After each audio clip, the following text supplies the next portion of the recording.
Well, welcome to a new episode of Real Estate vs. Technology. I'm your host, Norman Kinsey. Today's one of our Monday episodes as we go deeper every single Monday. If you haven't already done so, subscribe, hit the notification bell, and comment below at the end of the episode what you learned, because every single Monday, we're giving you individuals that are on YouTube, real estate professionals that are maximizing that platform. There's so many opportunities to be able to leverage YouTube to be able to have more success in your real estate business, where you could leverage your past efforts for your future successes. I mean, ask our co-host, Mr. Dan Gandy. I know he sends off videos of individuals that are like his vendors. You have that whole video vendor series, don't you, Dan? I got tons of series. I mean, playlists for everything, but testing and always in a rabbit hole of trying to figure out what's working best. That's awesome. Yeah. So we're going to get into it more today in today's episode. So we'll be right back with you with today's special guest. Welcome to a new episode of Real Estate vs. Technology, your number one resource to get the inside scoop from top performing real estate professionals. How are they growing their business utilizing technology in today's market? Hear also from top performing coaches that can help and serve you in your real estate business, and also technology providers. Let's go deeper with these technology providers to ask them how they got where they're at today and how maybe their services could better serve your real estate business. A big shout out to Liftoff Agent for sponsoring our podcast. Go ahead and go to liftoffagent.com to learn about their marketing and positioning services to help scale your real estate business. If you haven't already done so, like the episode, subscribe. We want you to comment on YouTube what you learned from the episode and give us a review if you're going to be listening and streaming this podcast. Thank you so much. We appreciate you, and enjoy this week's podcast of Real Estate vs. Technology. All right, welcome back. Let's go ahead and bring him in. Welcome, Gerald. We're going to go to Texas today. How's your morning going? Welcome to the show. Hey, it's going great. Today is just a little bit wet and nippy. Who knows what brings tomorrow? It could be summer again, and then winter the following day. It's crazy over here. Oh my God. We were just talking about that before we got on air. I know that, Dan, you're doing some technical difficulties, and we're talking about the weather, and it's wet and nippy out here in Arizona as well. How's it for you, Dan? It is not raining today, so that is a win in Oregon's book. Always a win, man. Always. Well, Gerald, we appreciate your time and looking forward to giving our viewers and audience some things that they could apply to their business from some things that you've learned over the years. So you said before we got on air, and we really didn't get into it, but you said YouTube, you got into it and stumbled on it from it was an accident? How'd that happen? Okay. Well, I did say it was kind of an accident, because what happens is when I was, I started my YouTube or a couple of YouTube videos before I actually got my license, and we was in real estate and working with clients, and a lot of people were asking questions. And so instead of keep repeating the same thing, I decided to go ahead and put it on video. So how does that work? I just sent you a video. Let me know if you got any questions. So that's how it started. And then I realized, it's not Google. I mean, YouTube is actually a search engine. So I started getting a little bit smarter about it and trying to optimize and find out those words people were actually looking for. And slowly, sure, that's how I got in there. That's awesome. Dan and I talk about it all the time. Yeah. I mean, there's a lot of people on YouTube that will shoot good content, but they plan it out. And when I say planned out, it's out there to be found. But when you're specifically using it as a tool in your business, which is a whole different, it's evergreen content, but it's also business application content. Yeah. I'm really a big proponent of that. I have a few videos in the investment playlist, but I also have a few in the new construction playlist. I get these calls. Just got off one about 30 minutes ago. We'd like to build a house on an F2 zoning. What am I supposed to do? And I'm like, let me go through the process. Actually, let me not go through the process. I'm going to send you a video. And then I save my voice. Absolutely. I literally just talked about that. We did a post on the Liftoff Agent side today about that, about the fact that leverage your past efforts. If you're repeating yourself over and over again, put it on a video, send the video to someone, save that time and energy. And not that, for viewers and listeners, you don't want to talk to your potential clients. It just saves you time. I mean, how's that helped you over the years, Gerald, as far as give us some success stories from like Dan just gave us, Actually, it was like I said, it's a learning process as well, because in the very beginning, I wasn't actually putting out there that I was a real estate agent. I was starting to get calls and messages and comments.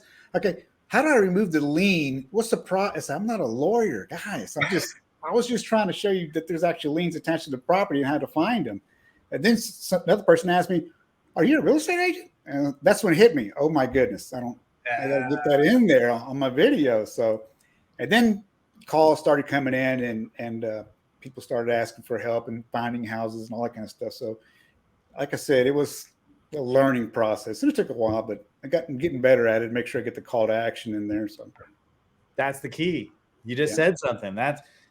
Let's talk about that for a second, because I was in a strategy meeting last night with somebody that came in as a referral to Lift Off, and he was talking about how he had all this good content out there, but he had not mastered the call to action. And I said, the call to action is the most important thing. You could talk for 30 minutes, but if you don't tell somebody to do something, they're not going to download your free download. You're not going to get their email address. If you just say call you, how many people are just going to pick up the phone and call you after they listen to you for 30 minutes? Probably not.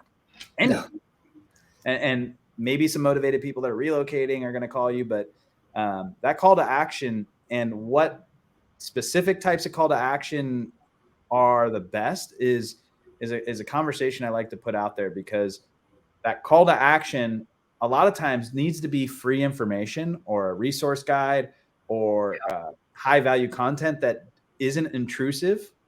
And also it doesn't, flag your ISA or your CRM, and now they're getting 17 calls. So how are you developing call to actions to get conversion? Ooh, I like that. That's a great question there, Dan. I'm glad you asked. One of the things that I hate doing is there is a call to action, but I don't like begging. So what I do a lot of times is on my videos is I'm going over specific market data here in Plano, Texas. And what I do is actually use my website that I actually built, which has got the Facebook pixel and the Google geotag or the Google tags on there. So I say, hey, look, you don't have to call me if you're shy, but if you want to know what the market's doing, what I did is embed the code from the MLS, so it's updated, it's interactive, so it's always constantly updated. So just go to this page, and you can see what the average price is going, the average price per square foot, and separated by zip code. And so you can see on analytics that people actually go there. And what happens when they get there is they get tagged. And it's just a matter of familiarizing it. And eventually, we all want people that want to work with us. And if people don't want to work with me after seeing me on video, hey, that's great. It just saves me a headache.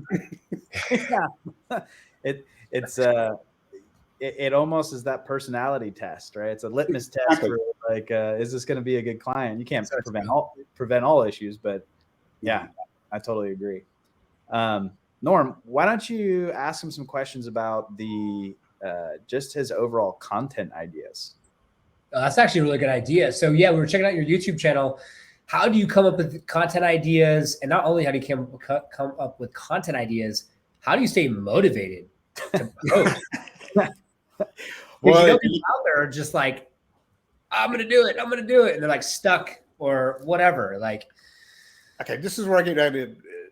Y'all show when I got the invite, me, I'm an analytical person. I go over there and see what are y'all all about. And y'all start interviewing other people. See, what's great about this is I go in there and see everybody else's idea and see which ones I can relate to. And then I start putting me a list of other ideas to do, because I started out just answering a lot of questions, content as far as selling the houses. I even got a website page on the questions about selling a house. But after going to like I said, y'all's YouTube channel. Yeah, got a lot of great ideas now, especially going out and just showing houses when they're vacant and here locally. I do everything just really, really in Plano. Even Dallas Fort Worth is wide open. Levi, he's all over the place. He's well known over here, and I see him all over the place. But like I said a while ago, it's that personality. Some people relate to him, and a lot of people actually probably relate to him. He's a real nice guy, and they're doing some really good things. I like him and his partner over there and his video. Wow. Get some ideas from him as well. So, hey, shout out to Levi Lassick. Check out his episode. And he was a past guest of ours. Also, the Liftoff Agent side built multiple sites for him. So we're very grateful to say that we're intertwined in his network. But that's awesome. Thanks so much, Gerald, for going through. So there you go, viewers and listeners. Go through the episodes, watch some of our episodes, get some ideas, and then put that back out there for your own stuff. And that's exactly what this is about, right? This is just a platform, Real Estate First Action. It's a platform for content, for us all to leverage and use, because it's basically we're just all helping each other. That's right. No, that collaboration, I think there's a lot of people out there, when you Google, like, what should I be shooting YouTube videos as a real estate agent? Like the black hole that you can be sucked into is pretty large, but in your specific, Texas market, is there like unique content that only a Texan would know, right? Like that's the stuff that I think really resonates with people relocating. I have a client right now moving to Texas, right? And she's asking me questions about Texas. I have no clue, right? I had referred her to one of my friends that's there, but what is that spin that you put on it about your market that attracts people to wanting to work with you? Well, you have to remember how big Texas is. So you got piney woods in the east and you got mountains to the west. So when you ask about what is it about Texas, there's a lot about Texas, but specifically here in Plano, there's they got big corporate headquarters they like, and they got Legacy West. So I try to hit on the popular spots, which I put more videos out there, but around the popular spots where everybody tends to want to come to. The challenge is Plano is not, that cheap, and it's a little bit of a higher end in the Dallas-Fort Worth area. So the market over here is high. It's actually held its own and kind of stayed above the actual Dallas-Fort Worth overall market. So when everybody was tanking down, it was going down, but not as fast as everybody else. And it seemed like it's climbing out a lot quicker. So, and are your, you probably work with everybody. You're an equal opportunity buyer and seller specialist, but I think in your specific market, what are you seeing? What are you seeing in terms of like the competition and their video skills? Like, are you seeing people that are like rivaling your theory or your approach? I like that. You know what? I don't really get into all that competition. I really don't. Like I said, we were talking about a while ago, everybody's got their own personality. Everybody's going to identify with somebody. I like to get ideas from everybody. And if somebody called me once and said, "Hey, I really like your videos, and I really like your style. How do you think I should be doing mine?" I said, "Do it word for word. Do it exactly like mine if you want. You're in a different market. You can copy me, and just put your own data in there." So I'm not about competition. Just what I work on the most is the analytics behind it, making sure my tags are right, my title is right, I got enough content on there, interlinking it with my website, and just all the other things that tie into it. So somehow at least get a tag or a trigger on the on that person. I love that. So they'll see me again, start creating that omnipresence. Yeah, that's awesome. I was going to say that in my YouTube journey, which has been a very big curveball as of lately, we have been testing just shooting content. But really just like it happens in our everyday life. Something happens in a transaction. I'm like, okay, is this content worthy that we could talk about it? And would people actually want to listen to this? And we do it for short form. And then is it worthy? We kind of have this secondary, test. Is it good for long form? And is there enough information to talk about it for 4 or 5 minutes? And do you have things that specifically come up in your day-to-day that you're like, oh, I got to drop a video about this? Or is it more strategically planned out throughout your week about, I'm going to do some geo-specific content, or I'm going to do buyer seller content, or property walkthrough? Like what's your mode of attack? Yeah. Unfortunately, I'm a little bit more of a strategic person, analytic. I try to plan things out. It's in the future that I found out, man, you know what? I had a prime opportunity to sit there and make a video on that. I could have done some footage. A lot of this, y'all know that a lot of drama happens in some of these transactions, and it's like, man, just put that on video because it's not always easy. It's not always fun. Like, look at these people here; everybody's getting crazy and irate, man. And you know what? That probably would catch eyes, I call it under the hood videos versus front facing, like consumer facing content. But no, that's good. That's good to know, because everybody has different strokes for different folks. Yeah, definitely. I think that the big thing is like you said, Gerald, like a person said, "Oh, can I copy you?" or whatever the case may be. Like, I like how you said, just be you and do your own thing. And I like how like you were smart for our viewers and listeners out there. Like you just saw like, hey, like I'm answering these same questions. Let me just put these videos out for these questions. And then here's some drama, some stuff that I went through. Let me put some stuff out with that. And then of course, let's put out videos that are trending or popular. So that way you could have a mix in your repertoire to really be able to be well-rounded, and people can be able to learn, like, know, trust you, and potentially want to work with you. And a question I think for the viewers and listeners and anyone out there, like, can you pinpoint at what point did you see whatever video was where you could actually say like, I earned this business because of that video?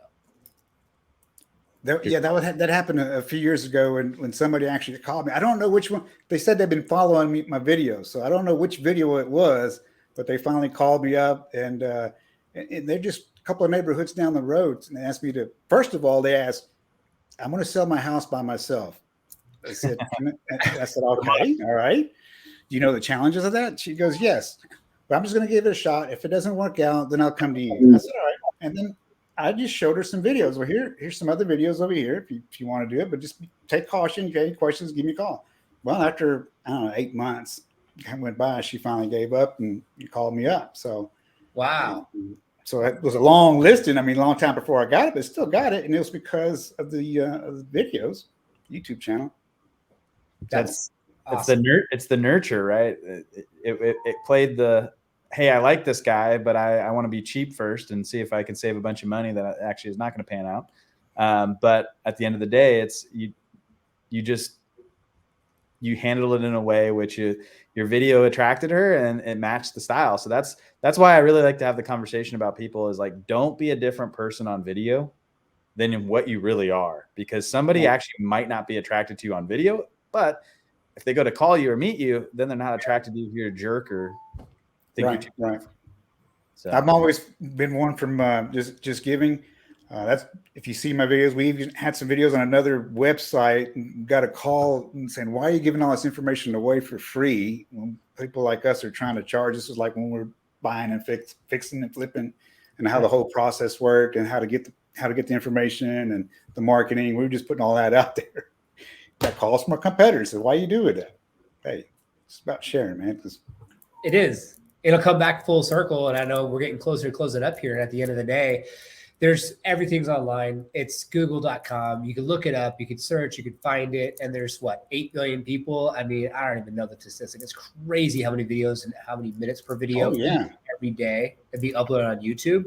It's like, why are you giving away, Gerald? I mean, you and the other 100,000 people out there, you're not the only one, you know? And I see that, right? You give it for free. And then the person thinks they could do it on their own, and then they fall on their face, and they come back to Gerald and say, "All right, I'm ready now." That's what we see. That's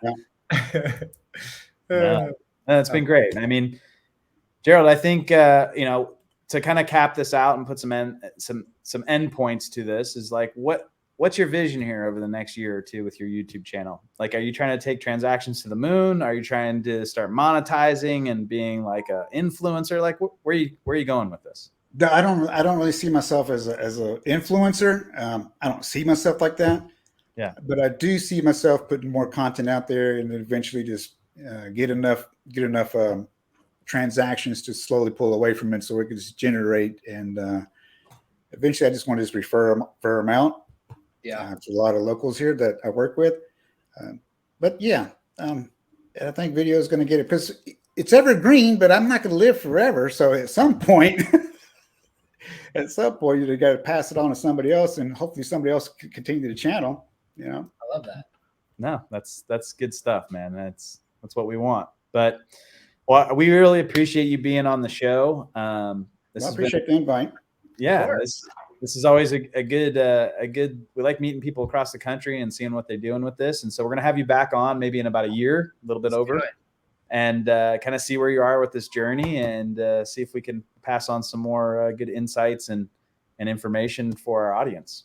Sounds good. Appreciate y'all doing some great things. I really appreciate all the content. Y'all got some good content as well, and I like that how both y'all are relaxed as well, and seem like y'all keep it real. So yeah. You have to, right? At the end of the day, that's how we roll. And it's like, you see these companies and you want to learn more about them. And a lot of times, you'll sign up for a CRM system or you'll sign up for High Note or whatever the company is. And we have a lot of guests and we have executives and CEOs of the company. It's cool because you can go deeper with them and then be able to like learn if that's someone you want to work with. And so, or if you're an agent out there and you watch one of our episodes and you want to join a team, right? You're like, oh, I want to join, Gerald's team or Dan's team. Like they could do that research, learn, and then be like, yeah, I want to give that person a call. So definitely keep it real, keep it chill. Not to sell here. Awesome, Gerald. Well, it is our intention to have people out there take what they learn and hear and see on this episode and apply it to their business for massive success. So we'll see you on the next one. All right. Appreciate it, guys. Have a good one. Tune in. Bye. Bye.